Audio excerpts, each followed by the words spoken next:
Hello दोस्तों, स्वागत है आप सभी का धीरज क्लासेस के यूट्यूब चैनल पर। और गाइस, जैसा कि आप जानते हैं लगभग 6 या 7 दिनों से आपकी क्लासेस नहीं हो पा रही थी। उसका कारण ये था कि केवीएस आपको समय समय पर ट्रेनिंग कराता है, आपको अपडेट रखने के लिए तरह तरह के आपके प्रोग्राम्स चलाता है। उसमें से एक प्रोग्राम है स्काउट एंड गाइड प्रोग्राम, आपने ये नाम सुना भी होगा। तो लगभग 7 दिनों की मेरी ये ट्रेनिंग थी, इसके कारण आपकी क्लास नहीं हो पा रही थी। अब आपकी क्लासेस रेगुलर चलेंगी, ठीक है। तो चलिए आज के टॉपिक की अगर मैं बात करता हूं, आज का टॉपिक हम ले रहे हैं बेसिक ज्योमेट्री, जिसे हिंदी में हम कहते हैं ज्यामिति, ठीक है। इस टॉपिक को मैं आपके सिलेबस में दिखाता हूं। पहले सिलेबस में आप देख रहे हैं बेसिक ज्योमेट्रिकल आइडियाज, ठीक है। यहां पर ये आपको टॉपिक गिवन है और इसके बहुत सारे सब टॉपिक हैं, जैसे लाइन, लाइन सेगमेंट, रे, ये सारे जो है ना, इसमें बहुत सारे टॉपिक आपके ज्योमेट्री के गिवन हैं। और ये सारे टॉपिक बहुत ही इजी से टॉपिक हैं, बशर्ते आप इसके बेसिक को समझ लें।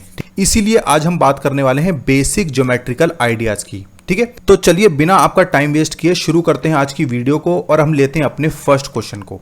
फर्स्ट क्वेश्चन आपसे पूछते हैं, अ रे हैज डैश एंड पॉइंट। जो एक रे होती है, जिसे हिंदी में हम कहते हैं किरण, उसका अंत बिंदु होता है। कितने अंत बिंदु होते हैं, उसके एंड पॉइंट कितने होते हैं, ये आपको बताना है। 0, 1, 2 या फिर नन ऑफ द अबव।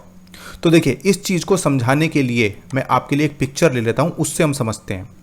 देखिए, आपने 2-3 शब्द सुने होंगे, जैसे कि एक होता है लाइन, ठीक है, एक होता है रे और एक होता है लाइन सेगमेंट। ये सारी चीजों को ना बच्चे या बड़े भी कह लीजिए साइमल्टेनियसली यूज करते हैं, ठीक है, लेकिन इनके बीच में डिफरेंस होता है, उसको समझिए। सबसे पहले मैं आपको समझाता हूं लाइन क्या होती है। देखिए, आप 3rd नंबर पे देखिए, मैं इनको मार्किंग कर देता हूं 1, 2 एंड 3। 3rd नंबर पे देखिए, यहां पर आपको दोनों तरफ एरो बना के दिए हैं, ठीक है। इसका कहने का मतलब यह है कि आप इसे इधर भी बढ़ा सकते हैं और इधर भी बढ़ा सकते हैं। और इसे डिनोट किया जाता है AB और इसके ऊपर इस लाइन से हम इसको डिनोट करते हैं, ठीक है। तो लाइन का कोई भी एंड पॉइंट नहीं होता, ठीक है, इसीलिए इसके दोनों तरफ एरो बनाए हैं। बात करते हैं लाइन सेगमेंट की, ठीक है। नंबर 1 पे जो आप देख रहे हैं, इसके दोनों तरफ एंड पॉइंट दिखाए गए हैं, इसकी एक मेजरमेंट भी होगी, ठीक है। इसके दोनों तरफ एंड पॉइंट है। रे की अगर हम बात करते हैं, जो कि हमारा क्वेश्चन है, रे में एक तरफ तो आपका एंड पॉइंट होता है, दूसरी तरफ नहीं होता, यानी कि दूसरी दिशा में आप इसे जितना मर्जी बढ़ा सकते हैं।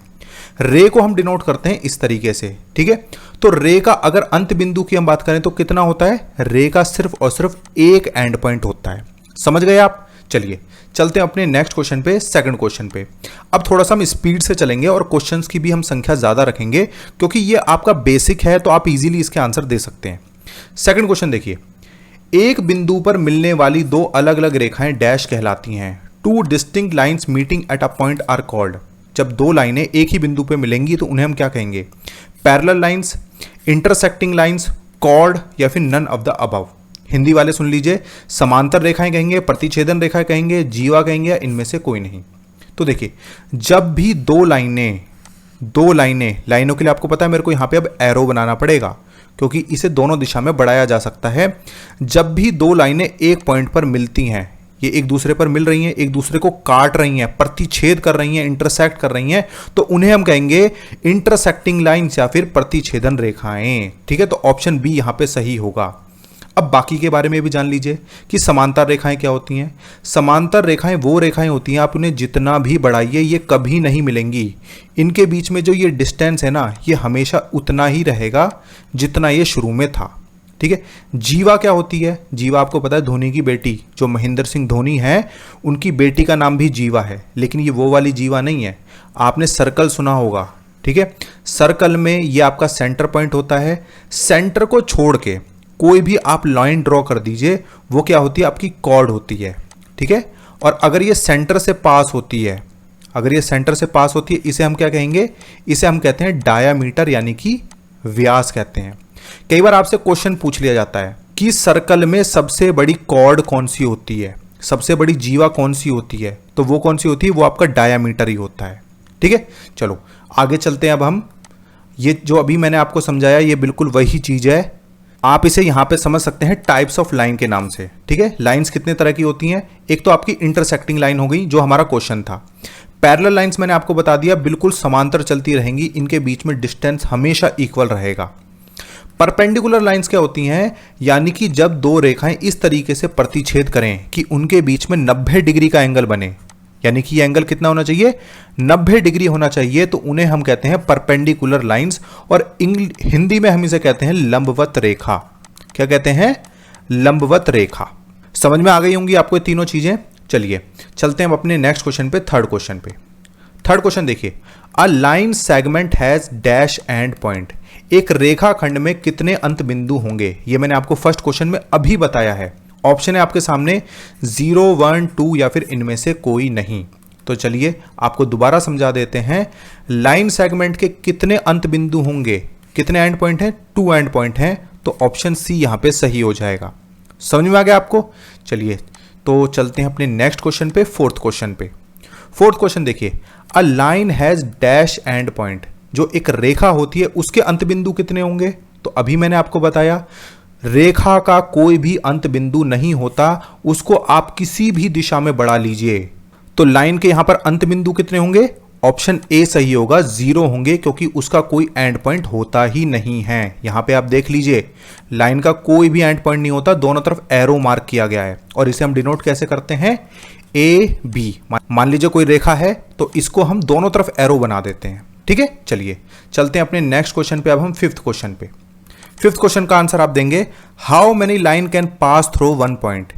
एक बिंदु से कितनी रेखाएं गुजर सकती हैं।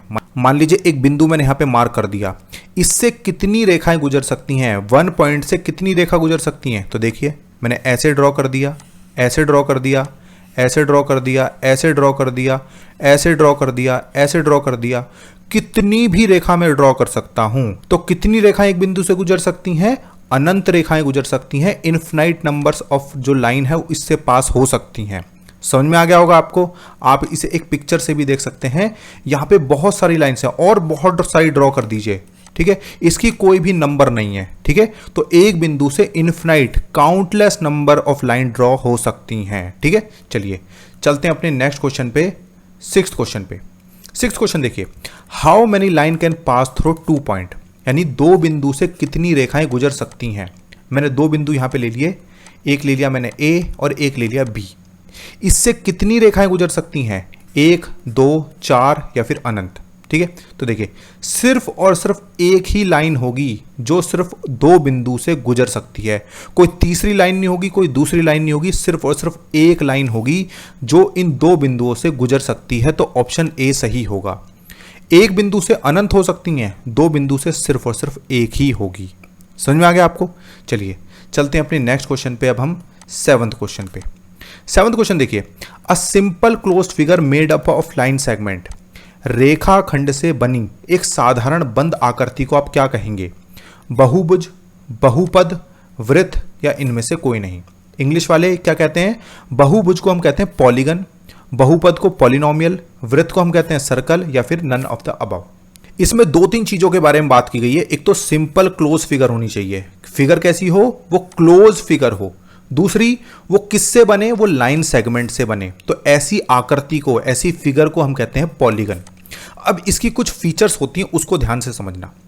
पॉलीगन हम किसको कहेंगे, पॉलीगन के लिए मिनिमम जो लाइंस होनी चाहिए वो कितनी होनी चाहिए, वो 3 लाइन होनी चाहिए। ठीक है, जैसे आपने ट्रायंगल देखा होगा। ठीक है, इसको बनाने के लिए मिनिमम 3 लाइंस चाहिए। तो पॉलीगन हम किसे कहेंगे, जिसमें एक तो मिनिमम 3 लाइंस हो। दूसरा, उसके अंदर कोई भी कर्व्ड लाइन नहीं होनी चाहिए, कर्व्ड लाइन नहीं होनी चाहिए उसमें। जैसे कि वृत्त की अगर हम बात करते हैं, सर्कल की बात करते हैं, ये सर्कल है, सर्कल में आपको पता है ये जो लाइन होती है कर्व्ड लाइन होती है। जबकि जो बहुभुज की हम बात करें, पॉलीगन की बात करें, उसमें सिर्फ और सिर्फ आपके लाइन सेगमेंट होते हैं। कैसे, देखिए जैसे मान लीजिए मैंने यहां पे एक रेक्टेंगल ड्रॉ कर दिए। ठीक है, तो आपको पता है ये एक क्लोज फिगर है, ये ओपन नहीं है। ओपन अगर हम कहते हैं, मैंने आपको इस तरह से ड्रॉ कर दिया, यानी एक साइड इसकी ओपन है, कोई भी इसके अंदर आ सकता है, तो क्लोज फिगर है ये।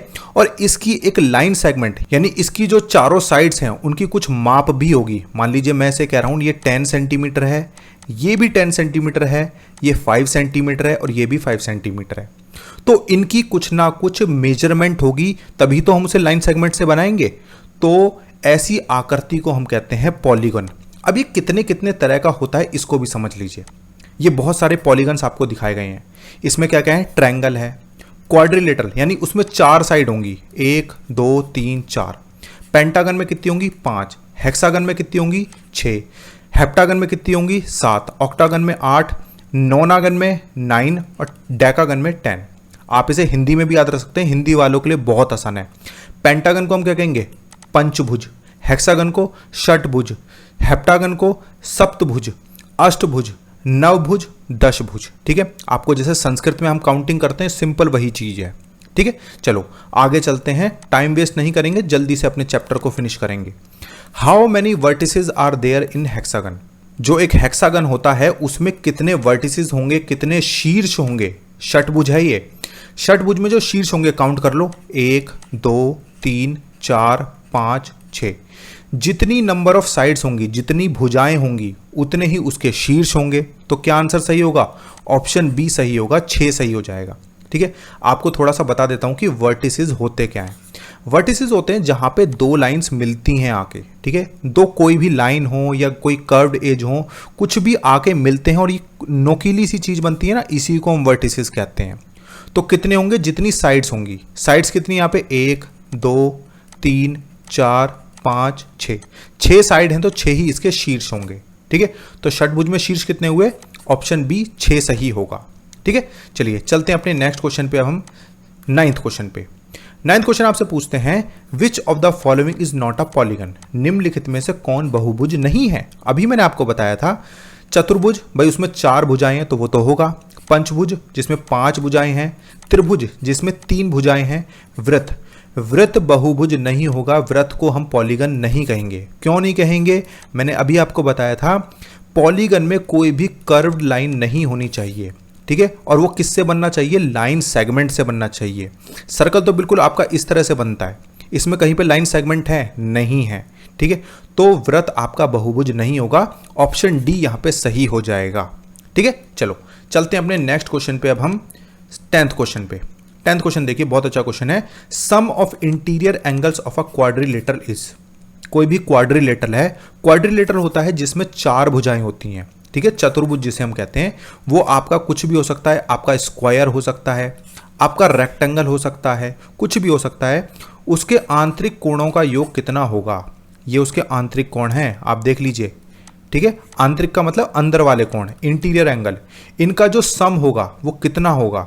उसका सम कितना होगा? ऑप्शन है आपके 90 डिग्री, 120 डिग्री, 180 डिग्री या फिर 360 डिग्री। तो आपको पता ही है इनका जो सम होता है वो कितना होता है? 360 डिग्री। चारों कोणों की माप कितनी होगी? 360 डिग्री होगी। तो कौन सा सही होगा? ऑप्शन डी यहाँ पे सही हो जाएगा। ठीक है, बड़े सिंपल से क्वेश्चन लिए मैंने आज की वीडियो में। 11th क्वेश्चन अब हम देखेंगे। Sum of interior angles of a pentagon is? एक पंचभुज के आंतरिक कोणों का योग कितना होगा? अब देखिए इस क्वेश्चन को थोड़ा सा ध्यान से समझना। जितनी भी साइड्स होती हैं, देखिए मैं पहले आपके लिए पेंटागन दिखा देता हूं। ये पेंटागन है, आपसे पूछा है इसके आंतरिक कोणों का योग कितना होगा। देखिए इसको निकालने का एक फॉर्मूला होता है। मान लीजिए आपसे षटभुज का पूछ ले, ऑक्टागन का पूछ ले, डेकागन का पूछ ले, कैसे निकालोगे? इसके लिए फॉर्मूला होता है आपका n-2 मल्टीप्लाई में 180। ठीक है, कैसे? आपको पता है जैसे ट्रायंगल होता है, ट्रायंगल में कितनी साइड्स होती हैं? ट्रायंगल में टोटल आपकी 3 साइड्स होती हैं। तो n हो गया आपका 3। n का मतलब क्या है? Number of sides. तो 3 - 2 इन 2 में 180, कितना आया? 180। यानी ट्रायंगल के तीनों आंतरिक कोणों का योग कितना होगा? 180 होगा। चतुर्भुज की अगर हम बात करते हैं, ठीक है, जो आपका क्वाड्रिलेटर होता है, उसमें हम क्या करेंगे? 4 - 2 इन 2 में 180। तो कितना आएगा आपका? 360 डिग्री आएगा। जो आपकी 4 भुजाओं वाली कोई आकृति होती है उसके सभी कोणों का माप कितना होगा? 360 डिग्री होगा। अब इसी तरीके से आप निकाल लो पेंटागन का। फॉर्मूला आपका यही रहेगा, n-2 इन 2 में 180। पेंटागन में कितनी साइड होती हैं? 5 साइड होती हैं। 5 - 2 इन 2 में 180। 5 में से 2 गए 3, 3 गुणा 180, 18 × 54, 540। यानी पेंटागन के पांचों आंतरिक कोणों का योग कितना होगा? 540 डिग्री होगा। अब अगर आइए आपसे कुछ भी पूछ ले, उसकी अगर आपको साइड पता है तो आप बता सकते हैं उसके आंतरिक कोणों का योग कितना होगा। ठीक है, समझ गए होंगे आप। सिर्फ इस फॉर्मूले को आप याद रखें। ठीक है, चलिए चलते हैं अपने नेक्स्ट क्वेश्चन पे। अब हम 12th क्वेश्चन पे। 12th क्वेश्चन आपसे पूछते हैं, an angle below 90 degree is called? कोई एंगल है जो कि 90 डिग्री से कम है, उसे आप क्या कहेंगे? Acute angle, obtuse angle, right angle या फिर स्ट्रेट एंगल? ठीक है, हिंदी वाले सुन लीजिए, न्यून कोण, अधिक कोण, समकोण या फिर रेखीय कोण। अब इसको आपको समझा देते हैं। कोई भी एंगल जो 0 से ज़्यादा है और 90 से कम है, ठीक है, 0 से ज़्यादा है 90 से कम है, उसे हम कहते हैं एक्यूट एंगल। इसका आंसर भी यही है, एक्यूट एंगल। ऑब्ट्यूज एंगल क्या होता है? जो 90 से तो ज़्यादा है लेकिन 180 से कम है, 90 से ज़्यादा 180 से कम है, उसे हम कहते हैं ऑब्ट्यूज एंगल। राइट एंगल जिसे हम कहते हैं समकोण, यानी एग्जैक्टली जिस कोण की माप 90 डिग्री है उसे हम कहते हैं राइट एंगल। इसे हम कैसे दिखाते हैं? इसे हम बिल्कुल इस तरह से दिखाते हैं। ये किसकी माप है? समकोण की माप है 90 डिग्री। और जो आपका न्यून कोण होगा वो इससे थोड़ा सा झुका हुआ बनेगा, जैसे मान लो ये 60 डिग्री है, ये कौन सा है? न्यून कोण। अधिक कोण होगा वो 90 से ज़्यादा हो जाएगा, वो कुछ इस तरह से हो जाएगा। मान लो ये 135 डिग्री का मैंने बना दिया, ये है आपका अधिक कोण। रेखीय कोण क्या होता है? जिसे हम कहते हैं स्ट्रेट एंगल, यानी कोई भी ऐसा एंगल जिसकी माप 180 डिग्री है उसे हम कहते हैं स्ट्रेट एंगल, और ये हमेशा स्ट्रेट लाइन होती है, ठीक है। आप इसे ऐसे भी कह सकते हैं कि दो समकोण को मिला के क्या बनेगा? आपका स्ट्रेट एंगल बनेगा। समझ गए होंगे आप। चलिए आगे चलते हैं, अब हम लेते हैं अपना नेक्स्ट क्वेश्चन। इससे पहले देख लीजिए, ये सारी चीजें आपको यहां पे दिखाई गई हैं। एक्यूट एंगल क्या होता है? आप देख सकते हैं, न्यून कोण इसे हम कहते हैं 90 से कम, less than 90। Right angle exactly 90। Obtuse angle 90 से ज़्यादा 180 से कम। स्ट्रेट एंगल बिल्कुल सीधे। ये घड़ी वाले क्वेश्चन जो होते हैं ना, कई बार पूछ लिए जाते हैं, तो बिल्कुल घड़ी के माध्यम से आपको सिखा रहा हूं। एग्जैक्टली 180 डिग्री, बिल्कुल स्ट्रेट लाइन जब बन जाएगी, ठीक है। अब रिफ्लेक्स एंगल और कंप्लीट एंगल भी समझ लीजिए। रिफ्लेक्स एंगल जो है आपका 180 से ज़्यादा होगा और 360 से कम होगा, उसे हम क्या कहते हैं? रिफ्लेक्स एंगल कहते हैं। कंप्लीट एंगल क्या होता है? पूरा एंगल, यानी पूरा कितना? 360 डिग्री। जो पूरा चक्र है वो कितने डिग्री का होता है? 360 डिग्री का होता है, ठीक है। याद रखेंगे। ये रिफ्लेक्स को मैं थोड़ा सा आगे आपको एक्सप्लेन करता हूं दोबारा, ठीक है। चलो समझते हैं। An angle above 90 degree but less than 180, यानी 90 से ज़्यादा और 180 से कम, उसे हम क्या कहेंगे? उसे हम कहेंगे ऑब्ट्यूज एंगल, अधिक कोण उसे हम कहेंगे, ठीक है। चलिए लेते हैं अपना नेक्स्ट क्वेश्चन, 14 क्वेश्चन। 14 क्वेश्चन देखिए। An angle above 180 but less than 360 degree is called, यानी 180 से ज़्यादा लेकिन 360 से कम, उसे हम क्या कहेंगे? Obtuse angle, reflex angle, complementary angle या फिर नन ऑफ द अबव। अब इसको थोड़ा सा ध्यान से समझना। इसका आंसर मैं आपको बता देता हूं, यह है आपका रिफ्लेक्स एंगल, ठीक है। अब इसको थोड़ा सा समझ लीजिए कि रिफ्लेक्स एंगल होता क्या है। मान लीजिए एक एंगल मैं बना देता हूं यहां पे 60 डिग्री का, ठीक है। अब मैं पूछता हूं आपसे कि मुझे इसका रिफ्लेक्स एंगल बताइए, तो इसका रिफ्लेक्स एंगल क्या होगा? आप इसे 360 डिग्री में से माइनस कर दीजिए, ठीक है। 360 में से 60 को आप माइनस करेंगे, यह है आपका 300 डिग्री, यानी ये जो बाकी वाला एंगल है ना, इसी को हम कहते हैं रिफ्लेक्स एंगल। हिंदी में हम इसे कहते हैं प्रतिवर्ती कोण, ठीक है। तो ये कितना हो गया? ये है आपका 300 डिग्री, और पूरे को अगर हम मिलाएंगे 300 प्लस 60, ये आपका पूरा एंगल बन जाता है पूरा 360 डिग्री का, ठीक है। समझ गए? ऑब्ट्यूज एंगल मैंने आपको समझा ही दिया। कॉम्प्लीमेंट्री एंगल, इसको भी समझ लो। कॉम्प्लीमेंट्री एंगल कौन से होते हैं? हिंदी में हम इसे कहते हैं पूरक कोण। मान लीजिए मैं यहां पे एक समकोण बना देता हूं। समकोण का मतलब राइट एंगल बना दिया मैंने। अब इसके बीच में मैं एक लाइन ड्रॉ कर देता हूं, ठीक है। अब मैं कह रहा हूं कि ये तो है आपका 30 डिग्री, ये है आपका 60 डिग्री, तभी तो मिलके बनेगा आपका 90 डिग्री। तो कॉम्प्लीमेंट्री एंगल्स कौन से होते हैं? जब दो कोण या टू एंगल्स आपके मिलके 90 डिग्री के बन जाएं, उन्हें हम क्या कहेंगे? कॉम्प्लीमेंट्री एंगल्स कहेंगे, ठीक है। चलो अब इसी के बेस पे आपके क्वेश्चन रहेंगे कुछ आगे। चलो 15 क्वेश्चन पे आ जाते हैं हम। What will be the reflex angle of 125 degree? 125 degree का कोई एंगल है, आपको इसका प्रतिवर्त कोण या प्रतिवर्ती कोण आपको बताना है। तो इसके लिए मैंने अभी आपको बताया 360 में से माइनस कर दो 125 को, कितना आएगा आपका? 235 आ जाएगा। तो करेक्ट आंसर आपका हो जाएगा ऑप्शन डी। 360 में से 125 को माइनस किया, आपका रिफ्लेक्स एंगल निकल के आ गया, ठीक है। कुछ भी हमें दिया हो, हमें 360 में से माइनस करना है, रिफ्लेक्स एंगल का आंसर आपका आ जाएगा, ठीक है। चलो लेते हैं अपने नेक्स्ट क्वेश्चन को। अब हम 16 question. Complementary angles has a sum of, ये तो मैंने भी आपको बताया। पूरक कोणों का योग कितना होता है? पूरक कोणों का योग होता है आपका 90 डिग्री।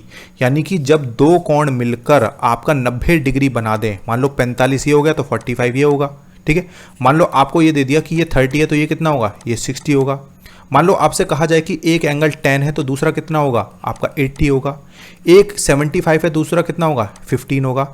यानी कहने का मतलब है इनका मिलकर योग कितना होना चाहिए, 90 डिग्री होना चाहिए। समझ में आ गया। चलो चलते हैं अपने नेक्स्ट क्वेश्चन पे। आप इसे यहाँ पे भी देख सकते हैं, कॉम्प्लीमेंट्री एंगल्स मैंने आपको समझाया है। एक 60 है तो दूसरा कितना होगा, 30 होगा। समझ गए होंगे आप ये चीज़ को। चलो चलते हैं अपने नेक्स्ट क्वेश्चन पे। सप्लीमेंट्री एंगल्स क्या होते हैं। कॉम्प्लीमेंट्री बता दिया, सप्लीमेंट्री अब आप आसानी से समझ जाएंगे। मान लीजिए कोई भी दो एंगल हैं, कोई भी 2 एंगल्स हैं, उनका अगर योग मिलके हो जाता है आपका 180 डिग्री, ठीक है, तो उसे हम क्या कहेंगे, सप्लीमेंट्री एंगल्स कहेंगे। अब 180 डिग्री को मैंने आपको एक चीज़ और बताई थी, इसका एक नाम और होता है, क्या कहते हैं हम इसे हम कहते हैं स्ट्रेट एंगल्स। अभी मैंने आपको बताया था ना, जो आपका पहला या दूसरा क्वेश्चन था। अब इसी के बेस पे आप यहाँ पे देखो, ये आपका एक स्ट्रेट एंगल है, ठीक है। अगर एक 50 है तो दूसरा कितना होगा, 130 होगा। अगर मान लो एक 120 का है तो दूसरा कितना होगा, वो आपका कितना होगा, 60 होगा। अगर एक 100 है तो दूसरा कितना होगा, आपका 80 होगा। कहने का मतलब यह है मिलकर इनका टोटल कितना होना चाहिए, 180 डिग्री होना चाहिए, एक स्ट्रेट लाइन बननी चाहिए, ठीक है। इसके बेस पर अब लेते हैं अपना नेक्स्ट क्वेश्चन, जो कि एक बहुत अच्छा क्वेश्चन है। 18 question is the very very important question. आप इसे मार्क कर लें और खुद सॉल्व करके भी देखें। क्या कह रहे हैं क्वेश्चन में, 2 complement angles are 2x and 3x, find their values. यानी 2 कॉम्प्लीमेंट एंगल्स हैं और वो कौन कौन से हैं, 2x और 3x हैं, आपको उनकी वैल्यू बतानी है। तो अभी मैंने आपको बताया कॉम्प्लीमेंट्री एंगल्स जो होते हैं, कॉम्प्लीमेंट एंगल्स, उनका टोटल कितना होता है, वो होता है आपका 90 डिग्री। ये आपको दिए भी हैं 2x और 3x, तो इनको हम टोटल कर लेते हैं। 2x प्लस 3x, तो 2x और 3x को जोड़ेंगे तो ये आएगा आपका 5x is equal to 90। x की वैल्यू क्या आ गई, 90 बटे में 5, 18 आ गई, क्योंकि 18 पंजे होता है 90, ठीक है। अब एंगल निकाल दीजिए, एक है आपका 2x और एक है आपका 3x। 2 इंटू में 18, 3 इंटू में 18, ये आया आपका 18 दूनी 36 और ये आया आपका 18 तिया 54। एंगल्स क्या आ गए आपके, 36 डिग्री और 54 डिग्री। दिया है आपको, बिल्कुल दिया है, ऑप्शन डी में दिया है, तो ऑप्शन डी यहां पे सही हो जाएगा। समझ में आ गया होगा आपको ध्यान रखना है बस यहां पे कि कॉम्प्लीमेंट्री एंगल्स की वैल्यू क्या होती है, इससे आपका आंसर आधा तो सॉल्व हो जाएगा, ठीक है। चलिए लेते हैं अपने नेक्स्ट क्वेश्चन को, 19 क्वेश्चन को। क्या पूछ रहे हैं आपसे, 2 complementary angles are 2x plus 17 and x plus 4, find the value of x। यहां पर सिर्फ और सिर्फ आपसे x की वैल्यू पूछी है। तो कॉम्प्लीमेंट्री एंगल्स की वैल्यू क्या होती है, वो होती है आपकी 90 डिग्री। सेम जैसे हमने 18 क्वेश्चन किया, 19 क्वेश्चन भी वैसे ही करेंगे। तो इनको हम प्लस में रख देते हैं, 2x प्लस 17, इसमें हमें क्या प्लस करना है, x प्लस 4 को।